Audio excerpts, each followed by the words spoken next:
ਸਿਆਣੇ ਆਂਦੇ ਜੀ ਮਨ ਪਾਪੀ ਹੋਵੇ ਤੇ ਹੁਜਤਾਂ ਢੇਰ। ਅੱਜ ਮੇਰਾ ਇੱਕ ਬੇਲੀ ਮੇਰੇ ਕੋ ਆਇਆ, ਉਹਨੇ ਕਿਹਾ ਯਾਰ ਕੱਟੇ ਦੀ ਕੁਰਬਾਨੀ ਹਲਾਲ ਹੈ ਕਿ ਹਰਾਮ ਹੈ। ਮੈਂ ਕਿਹਾ ਵੀ ਮੈਂ ਕਿਹੜਾ ਵੀਰੇ ਮੁਫਤੀ ਆ, ਮੈਨੂੰ ਕੀ ਪਤਾ। ਬਹਰਲ ਮੈਂ ਤੇ ਇਹੀ ਸਮਝਣਾ ਵੀ ਹਲਾਲ ਜਾਨਵਰ ਹੈ, ਮੈਂ ਤਾਂ ਕੋਈ ਗੋਸ਼ਤ ਦੇ ਜੇ ਤੇ ਭੁੰਨ ਭੰਨ ਕੇ ਖਾ ਲੈਣਾ ਵਾ। ਵੈਸੇ ਮੈਂ ਕਿਹਾ ਮੈਂ ਜ਼ਿਆਦਾ ਵੱਛੇ ਦੀ ਕਰਦਾ, ਪਰ ਤੂੰ ਮੈਨੂੰ ਇਹ ਦੱਸ ਵੀ ਤੇਰੇ ਪੈਸੇ ਹਲਾਲ ਹੈ। ਗੱਲ ਕੁਰਬਾਨੀ ਦੇ ਜਾਨਵਰਾਂ ਨੂੰ ਤੂੰ ਛੱਡ, ਪਹਿਲਾਂ ਤਾਂ ਪੈਸਿਆਂ ਦੀ ਗੱਲ ਕਰ ਜਿਹਦੇ ਨਾਲ ਤੂੰ ਕੁਰਬਾਨੀ ਲੈਣੀ ਹੈ।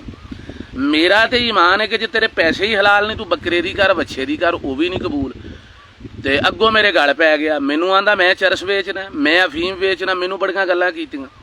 ਮੈਂ ਕਿਹਾ ਭਾਈ ਮੈਂ ਸੁਣਿਆ ਤੁਸੀਂ ਭੈਣ ਦਾ ਹਿੱਸਾ ਨਹੀਂ ਦਿੱਤਾ, ਭੈਣਾਂ ਦਾ ਹਿੱਸਾ ਨੱਪੀ ਬੈਠੇ ਹੋ, ਉਹਨਾਂ ਦੇ ਸਾਨੂੰ ਰਾਜ਼ੀ ਖੁਸ਼ੀ ਬਿਆਨ ਦਿੱਤੇ ਆ। ਮੈਂ ਕਿਹਾ ਪਾਕਿਸਤਾਨ ਦੇ ਵਿੱਚ ਇੱਕ ਭਰਾ ਲੱਭ ਕੇ ਵਿਖਾ ਦਿਓ ਜਿਹੜੇ ਰਾਜ਼ੀ ਖੁਸ਼ੀ ਭੈਣ ਨੂੰ ਬਿਆਨ ਦਿੱਤੇ ਹੋਣ ਵੀ ਲੈ ਭੈਣ ਤੂੰ ਮੇਰੇ ਹਿੱਸੇ ਦੀ ਲੈ ਲਾ। ਇਹ ਗਫੂਆ ਤੂੰ ਇਹ ਫੰਦਾ ਤੁਸੀਂ ਭੈਣ ਦੇ ਗਲ 'ਚ ਹੀ ਕਿਉਂ ਪਾਉਂਦੇ ਆ ਕਿ ਭੈਣ ਨੇ ਰਾਜ਼ੀ ਖੁਸ਼ੀ ਬਿਆਨ ਦੇ ਦਿੱਤੇ ਆ। ਮੈਂ ਕਿਹਾ ਤੁਸੀਂ ਬਲੈਕਮੇਲ ਕਰਦੇ ਹੋ ਬਹਾਨਿਆਂ ਨਾਲ। ਭੈਣ ਨੂੰ ਡਰ ਹੁੰਦਾ ਮਾਪੇ ਟੁਰ ਜਾਣੇ ਆ, ਮੇਰਾ ਭਰਾ ਦਾ ਬੂਹਾ ਨਾ ਖੁੱਸ ਜੇ। ਉਹ ਮੈਂ ਕਿਹਾ ਹੱਦ ਤੋਂ ਜ਼ਿਆਦਾ ਲਾਇਲ ਹੁੰਦੀ ਆ ਭੈਣ, ਵਫਾਦਾਰ ਹੁੰਦੀ, ਪਹਿਲੋਂ ਤੋਂ ਜੰਮਦੀ ਆ ਤੇ ਮਾਂ ਦੇ ਨਾਲ ਰਲ ਕੇ ਤੁਹਾਡਾ ਧੋਣਾ ਪਕਾਉਣਾ ਕਰਦੀ ਹੈ। ਮੁੜ ਕੇ ਵਿਚਾਰੀ ਨੂੰ ਪਤਾ ਨਹੀਂ ਕਿੱਦਾਂ ਦਾ ਮੱਥੇ ਲੱਗਣਾ, ਕੀ ਉਹਨੇ ਉਹਦੇ ਨਾਲ ਵਰਤਣਾ ਵਾ। ਤੇ ਮੈਂ ਕਿਹਾ ਤੁਸੀਂ ਜਾਂਦੀ ਨੂੰ ਕੀ ਕਰਦੇ ਹੋ? ਅੱਜ ਅਸੀਂ 7 ਲੱਖ ਦਾ ਜਹੇਜ਼ ਦੇ ਦਿੱਤਾ, 20 ਲੱਖ ਦਾ ਜਹੇਜ਼ ਦੇ ਦਿੱਤਾ, 5 ਕਰੋੜ ਦੀ ਤੁਸੀਂ ਉਹਦੀ ਜਾਇਦਾਦ ਪੀ ਗਏ, ਉਹਦੇ ਸਿਰ ਆਸਾਨ ਕੀਤਾ। ਤੁਸੀਂ ਉਹਨੂੰ ਕੱਖ ਵੀ ਨਾ ਦਿਓ ਯਾਰ, ਤੁਸੀਂ ਉਹਦੀ ਰਜਿਸਟਰੀ ਦਿਓ 5 ਕਰੋੜ ਰੁਪਈਏ ਦੀ, ਪੂਰੀ ਜ਼ਿੰਦਗੀ ਉਹਦਾ ਖਾਮਦ ਉਹਦੇ ਘਰ ਨਹੀਂ ਲੜੇਗਾ। ਮੈਂ ਗਰੰਟੀ ਦਿੰਦਾ, ਜਹੇਜ਼ ਨਾ ਦਿਆ ਕਰੋ।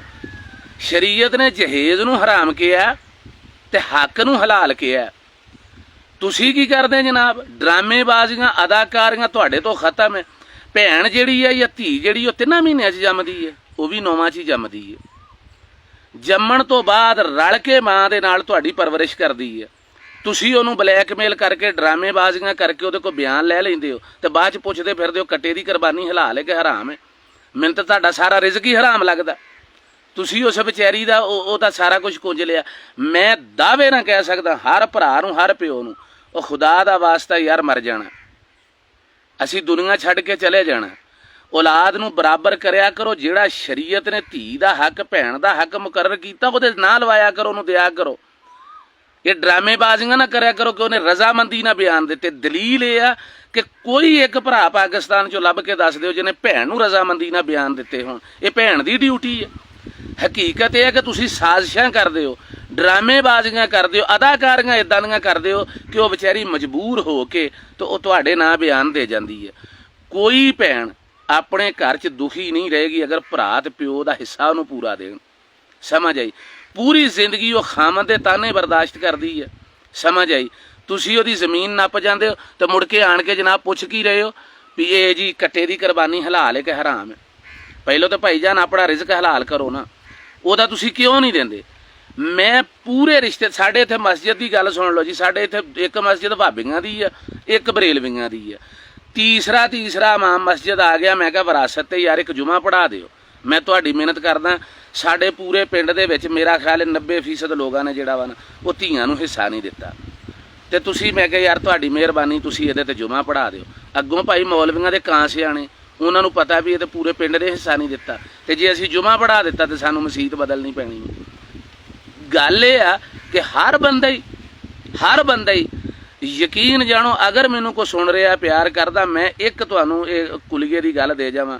ਨਮਾਜ਼ ਰੋਜ਼ਾ ਸਾਡੇ ਤੇ ਫਰਜ਼ ਹੈ, ਇਹਦੇ ਤੇ ਕੋਈ ਬਹਿਸ ਨਹੀਂ ਤੇ ਕੋਈ ਦਲੀਲ ਨਹੀਂ। ਲੇਕਿਨ ਭੈਣਾਂ ਦਾ ਹੱਕ ਨੱਪ ਕੇ ਤੇ ਮੁੜ ਕੇ ਕਹਿਣਾ ਜੀ ਕਣਕ ਦਾ ਰੇਟ ਕੋਈ ਨਹੀਂ, ਮੀਂਹ ਕੋਈ ਨਹੀਂ ਪੈਂਦਾ, ਬਈ ਕਿੱਥੋਂ ਪੈ ਜਾਣ ਮੀਂਹ? ਤੁਸੀਂ 20 ਢੇਰੀਆਂ ਦਾ ਤੇ ਹਿੱਸਾ ਪੀਤਾ, ਤੁਸੀਂ 20 ਢੇਰੀਆਂ ਦਾ ਤੇ ਹੱਕ ਪੀਤਾ। ਭੈਣ ਕੋ ਬਿਆਨ ਲੈ ਕੇ ਜਦੋਂ ਤੁਸੀਂ ਕਚਹਿਰੀਆਂ ਵਾਪਸ ਆਉਂਦੇ ਹੋ ਨਾ ਤੇ ਤੁਹਾਡਾ ਸੀਨਾ ਇਦਾਂ ਚੌੜਾ ਹੁੰਦਾ ਜਿੱਦਾਂ ਤੁਸੀਂ ਬੈਤੁਲ ਮੁਕੱਦਸ ਆਜ਼ਾਦ ਕਰਾ ਲਿਆ। ਇਹ ਗੈਰਤ ਨਾ ਹੋਣ ਦੀਆਂ ਨਿਸ਼ਾਨੀਆਂ ਨੇ। ਸਮਝ ਆਈ? ਵਾਹਦ ਮੈਂ ਵੇਖਿਆ, ਮੈਂ ਬਾਪ ਬਣ ਕੇ ਇੱਕ ਚੀਜ਼ ਨੂੰ ਮਹਿਸੂਸ ਕੀਤਾ ਵਾ ਕਿ ਜੋ ਦਰਦ ਧੀ ਪਿਓ ਵਾਸਤੇ ਰੱਖਦੀ ਹੈ, ਜੋ ਦਰਦ ਭੈਣ ਭਰਾਵਾਂ ਵਾਸਤੇ ਰੱਖਦੀ ਹੈ, ਉਹ ਭਰਾ ਭਰਾਵਾਂ ਲਈ ਨਹੀਂ ਰੱਖਦੇ, ਉਹ ਪੁੱਤਰ ਪਿਓ ਵਾਲੀ ਨਹੀਂ ਰੱਖਦੇ। ਇੰਨਾ ਕੁਛ ਜਾਣਨ ਬੁੱਝਣ ਦੇ ਬਾਵਜੂਦ ਤੁਸੀਂ ਪੁੱਤਾਂ ਦੇ ਨਾਂ ਜ਼ਮੀਨ ਕਰਾ ਕੇ, ਤੇ ਮੈਂ 20 ਉਹ ਪਿਓ ਵੇਖੇ ਜਿਹੜੇ ਪਿਛਲੇ ਉਮਰੇ ਬਹਿ ਕੇ ਕਹਿਣੇ ਦੇ ਓਹੋ ਬੜੀ ਗਲਤੀ ਕਰ ਲਈ, ਤੇ ਹਜੇ ਜੀਣਾ ਵੇ ਗਲਤੀ ਨੂੰ ਸੁਧਾਰ ਲਾ। ਦਿਲ ਤੇ ਫੇਰ ਮਨ ਤੇ ਫੇਰ ਪਾਪੀ ਹੈ ਨਾ। ਤੇ ਮੈਂ ਸ਼ੁਰੂ 'ਚ ਕਿਹਾ ਸੀ ਮਨ ਪਾਪੀ ਹੋਵੇ ਤੇ ਹੁਜਤਾਂ ਢੇਰ। ਨਹੀਂ ਹੁਣ ਤੇ ਬਿਆਨ ਦੇ ਬੈਠੇ ਆ ਲੜਾਈ ਪਏਗੀ। ਬਈ ਕੀ ਲੜਾਈ ਪਏਗੀ? ਜਾਣਦਿਆਂ ਬੁੱਝਦਿਆਂ ਕਿਸੇ ਦਾ ਹਿੱਸਾ ਮਾਰਨਾ, ਕੱਟਿਆਂ ਦੀਆਂ ਕੁਰਬਾਨੀਆਂ ਦੇ ਮਸਲੇ ਨਾ ਪੁੱਛੋ ਵੀ ਹਲਾਲ ਹੈ ਕਿ ਹਰਾਮ ਹੈ। ਹਲਾਲ ਜਾਨਵਰ ਲੱਭਦਾ ਤੇ ਕਰ ਕੁਰ ਲਿਆ ਕਰੋ, ਕੋਈ ਨਹੀਂ, ਅੱਲਾਹ ਤਾਲਾ ਕਬੂਲ ਕਰਨ ਵਾਲਾ। ਲੇਕਿਨ ਜਿਹੜਾ ਆਪਣੀ ਰਿਜ਼ਕ ਹੈ ਨਾ ਉਹ ਹਲਾਲ ਹੈ ਤੇ ਸਾਰੀਆਂ ਕੁਰਬਾਨੀਆਂ ਹੀ ਕਬੂਲ ਹੈ। ਤੇ ਜੇ ਪੈਸੇ ਹੀ ਹਰਾਮ ਹੈ ਕੋਈ ਕੁਰਬਾਨੀ ਕਬੂਲ ਨਹੀਂ।